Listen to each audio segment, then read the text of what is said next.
বন্ধুরা, আজকে মা ভক্ত এমন একটি ইসলামিক ঘটনা, সত্য ঘটনা আপনাদের মাঝে তুলে ধরব, যেটি আপনারা জানলে অবাক হয়ে যাবেন। সুবহানাল্লাহ। আজকে আমরা আলোচনা করতে যাচ্ছি আল্লাহর অলি হযরত বায়জিদ বুস্তামি সম্পর্কে, যে তার মায়ের দোয়ায় নিমেষেই আল্লাহর অলিতে পরিণত হয়েছিলেন। একদিন গভীর রাতে হযরত বায়জিদ বুস্তামি তার মায়ের সাথে কথা বলছিলেন ঘরের ভিতরে বসে। তখন তার মা বিছানার উপরে শুয়েছিলেন। সে শারীরিকভাবে কিছুটা অসুস্থ ছিলেন। বায়জিদ বুস্তামির বয়স তখন ছিল 10 থেকে 12 বছর। একজন নাবালক শিশু হযরত বায়জিদ বুস্তামিকে তার মা বলল, বাবা বায়জিদ, আমার শরীরটা ভালো লাগছে না, তুমি ওখানে কি করছো? বায়জিদ বুস্তামি বলল, আম্মা জান, আমি একটু খেলাধুলা করছি। বায়জিদ বুস্তামিকে তার মা তার কাছে ডেকে নিলেন, বললেন, আমার কাছে আসো। হযরত বায়জিদ বুস্তামি বললেন, জি আম্মাজান, বলুন, আমি আপনার কি সেবা করতে পারি? কোনো প্রয়োজন রয়েছে আমার কাছে?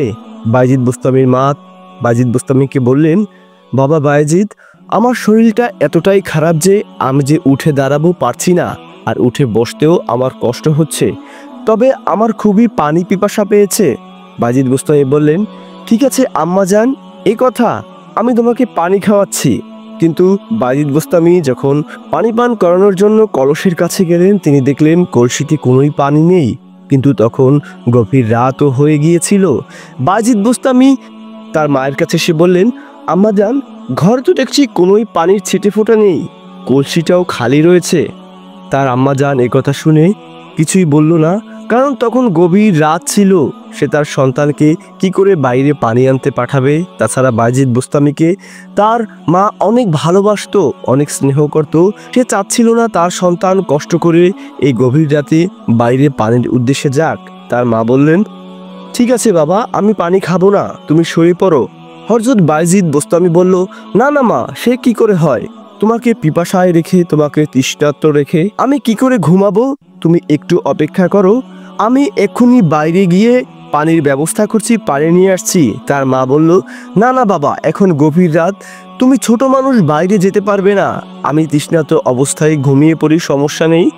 আমার তৃষ্ণায় যে আমি কষ্ট পাচ্ছি, তার থেকে তুমি বাইরে গিয়ে কোনো বিপদের সম্মুখীন হলে তার থেকে বেশি কষ্ট আমি পাবো। বায়জিদ বুস্তামি বললেন, আম্মাজান, আমার জীবনের বিনিময়ে হলেও আপনার বিন্দুমাত্র কষ্ট হোক, এটি আমি কখনোই চাই না। আপনি একটু অপেক্ষা করুন, আমি কলসি নিয়ে দূরে কূপে গিয়ে পানি ব্যবস্থা করে আবারও ঘরে ফিরে আসছি, আপনি অপেক্ষা করুন। এ কথা বলে বায়জিদ বুস্তামি ঘরের কলসিটি হাতে নিয়ে বেরিয়ে গেলেন পানির উদ্দেশ্যে। হযরত বায়জিদ বুস্তামি হাঁটতে হাঁটতে গিয়ে কূপ থেকে পানি নিলেন এবং খানিকক্ষণ পরে ঘরের ভিতরে প্রবেশ করলেন। বায়জিদ বুস্তামি যখন ঘরের ভিতরে প্রবেশ করলেন, সে তার মায়ের কাছে গিয়ে দেখল তার মা ইতিমধ্যে ঘুমিয়ে পড়েছে। সে তার মাকে একবার ডাকবে বলে উদ্যোগ নেওয়ার পর আবারও চুপ হয়ে গেল, কারণ সে তার মাকে এতটাই ভালোবাসতো যে তার মায়ের ঘুম ভেঙে যাক এটি সে চায় না। এই বলে সে পানি রেখে ঘুমানোর উদ্দেশ্যে যেতে লাগলো। তখনই হযরত বায়জিদ বুস্তামি ভাবতে লাগলেন, হায় খোদা, আমি কি করছি? আমার মা তৃষ্ণার্ত অবস্থার কথা আমাকে বলেছে, আমি পানির উদ্দেশ্যে গিয়েছি, এসে দেখছি সে ঘুমিয়ে পড়েছে। এখন যদি আমি ঘুমিয়ে যাই, তাহলে তো আমার গর্ভধারণী মা ঘুম থেকে উঠে যদি পানি পিপাসা পায়, আমার কাছে পানি পাবে না, সে মনে অনেক কষ্ট পাবে। এক কাজ করি, আমার ঘুমানোর দরকার নেই, আমি আমার মায়ের পায়ের কাছে পানির গ্লাস নিয়ে দাঁড়িয়ে থাকি। সে যখন ঘুম থেকে উঠবে, যত রাতেই উঠবে, এই পানি আমি তাকে পান করাবো। আর আমি যদি এখন তাকে ডেকে তুলি, তাহলে তার শান্তির ঘুমে ব্যাঘাত ঘটতে পারে। প্রিয় বন্ধুরা, হযরত বায়জিদ বুস্তামি তার মাকে কতটাই ভালোবাসতো, এ কথা শুনেই বুঝতে পেরেছেন তার মায়ের যেন ঘুম ভেঙে না যায়, যেন তাকে নিদ্রা থেকে জাগালো না।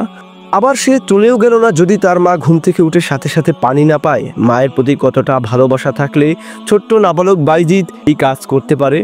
তারপর হযরত বায়জিদ বুস্তামি সেখানে ঘন্টার পর ঘন্টা সারা রাত পানির গ্লাস নিয়ে দাঁড়িয়ে রইলেন।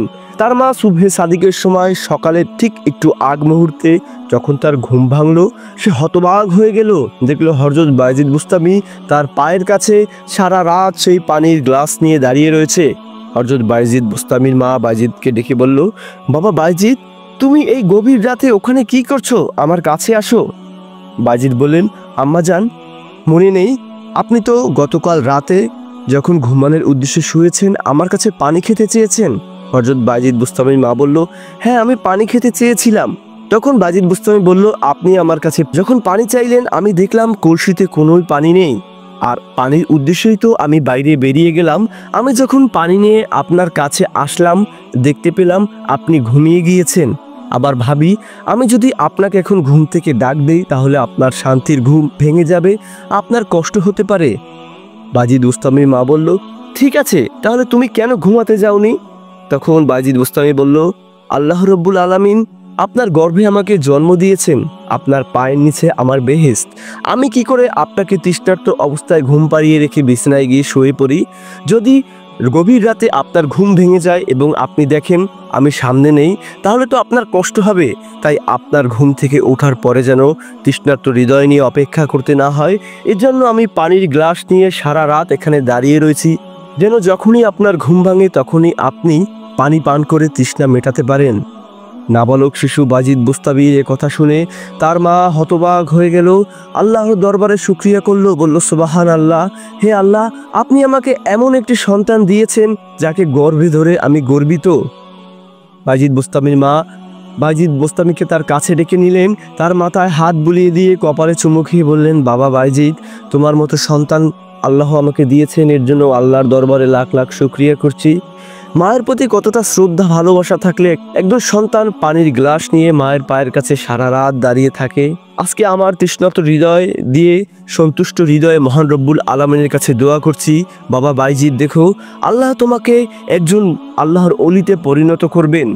কোনো না কোনো দিন তুমি আল্লাহর বন্ধুতে পরিণত হবে। সময়ের পরিক্রমায় হযরত বাজিদ বুস্তামি তার মায়ের প্রতি এই ভালোবাসার বদৌলতে মহান রব্বুল আলামিন তার মায়ের দোয়া কবুল করলেন এবং পরবর্তী সময়ে হযরত বাজিদ বুস্তামি আল্লাহর অলি, আল্লাহর বন্ধুতে পরিণত হলেন, একজন নেককার ব্যক্তি হিসেবে পরিণত হলেন। বাংলাদেশের চট্টগ্রাম অঞ্চলে সেই মা ভক্ত আল্লাহর অলি হযরত বাজিদ বুস্তামির মাজার রয়েছে, যে বাজিদ বুস্তামির ঘটনা সমস্ত বিশ্ববাসী জানে।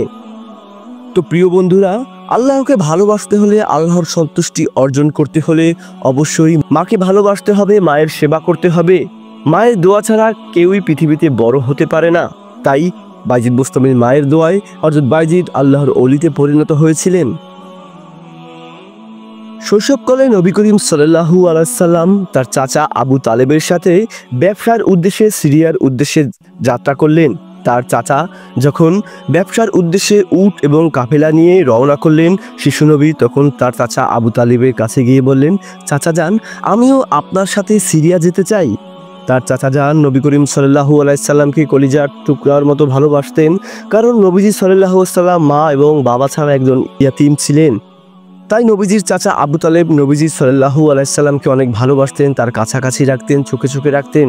তখন শিশু নবীকে তিনি বললেন, ঠিক আছে আমার প্রিয় ভাতিজা, তুমি আমাদের কাফেলার সাথে চলো। তারপর তারা কাফেলা নিয়ে মরুভূমির পথ ধরে সিরিয়ার উদ্দেশ্যে যাত্রা করলেন। কাফেলার সাথে হেঁটে যেতে রইলেন বিশ্বনবী হযরত মুহাম্মদ সাল্লাল্লাহু আলাইহি সাল্লাম। কিন্তু তখন একটি আশ্চর্য ঘটনা ঘটল। সবাই যখন মরুভূমির উত্তপ্ত রোদের ভিতর থেকে হেঁটে যাচ্ছে, তখন লক্ষ্য করা গেল নবীজি সাল্লাল্লাহু আলাইহি সাল্লাম যখন উত্তপ্ত মরুভূমির বুক থেকে হেঁটে যাচ্ছে, তার মাথার উপরে বড় একখণ্ড মেঘ তার সাথে হেঁটে যাচ্ছে। সমস্ত মরুভূমিতে যখন উত্তপ্ত রোদ, তখন নবী করিম সাল্লাল্লাহু আলাইহি সাল্লামের মাথার উপরে বিশাল বড় ছায়া। আল্লাহ রব্বুল আলামিন নবীজি সাল্লাল্লাহু আলাইহি সাল্লামকে বিশ্ব মানবতার দূত হিসেবে প্রেরণ করেছিলেন। নবীজি সাল্লাল্লাহু আলাইহি সাল্লামকে পাহাড়, পর্বত, চন্দ্র, সূর্য, বৃষ্টি, মেঘ সবাই ভালোবাসত, পছন্দ করত। নবীজির পবিত্র দেহ মোবারককে যেন রোদ পড়তে না পারে, এর জন্য ওই মেঘখণ্ড সবসময় তার মাথার উপরে ছায়া দিত। তার চাচা আবু তালিব এই বিষয়টি যেতে যেতে লক্ষ্য করলেন, কিন্তু তিনি সবই জানতেন, কারণ শিশুনবী হযরত মুহাম্মদ সাল্লাল্লাহু আলাইহি সাল্লাম অন্য জন শিশুর মতো স্বাভাবিক শিশু নয়, তার ভিতরে রয়েছে নবুয়তের সিল। কিছু বছর পরে মহান রব্বুল আলামিন তার উপরে নাজিল করবেন পবিত্র আল কোরআন। তাই হযরত আবু তালেব সবসময় তার প্রিয় ভাতিজাকে তার সাথে সাথে রাখতেন, দেখে শুনে রাখতেন। সে বুঝতে পারল এই শিশুর ভিতরে লুকায়িত রয়েছে নবী করিম সাল্লাল্লাহু আলাইহি সাল্লাম, শেষ জামানার পয়গম্বর হযরত মুহাম্মদ সাল্লাল্লাহু আলাইহি সাল্লাম। তো প্রিয় বন্ধুরা, নবী করিম সাল্লাল্লাহু আলাইহি সাল্লাম শিশু বয়সের ঘটনা এবং বাজিদ বোস্তামির শিশু বয়সের ঘটনা জানতে পেরে আপনার কেমন লাগলো কমেন্টে জানাবেন। আপনি যদি আমাদের চ্যানেলে নতুন হয়ে থাকেন তাহলে অবশ্যই আমাদের চ্যানেলটিকে সাবস্ক্রাইব করে রাখবেন নিত্য নতুন ভিডিওর জন্য। ধন্যবাদ।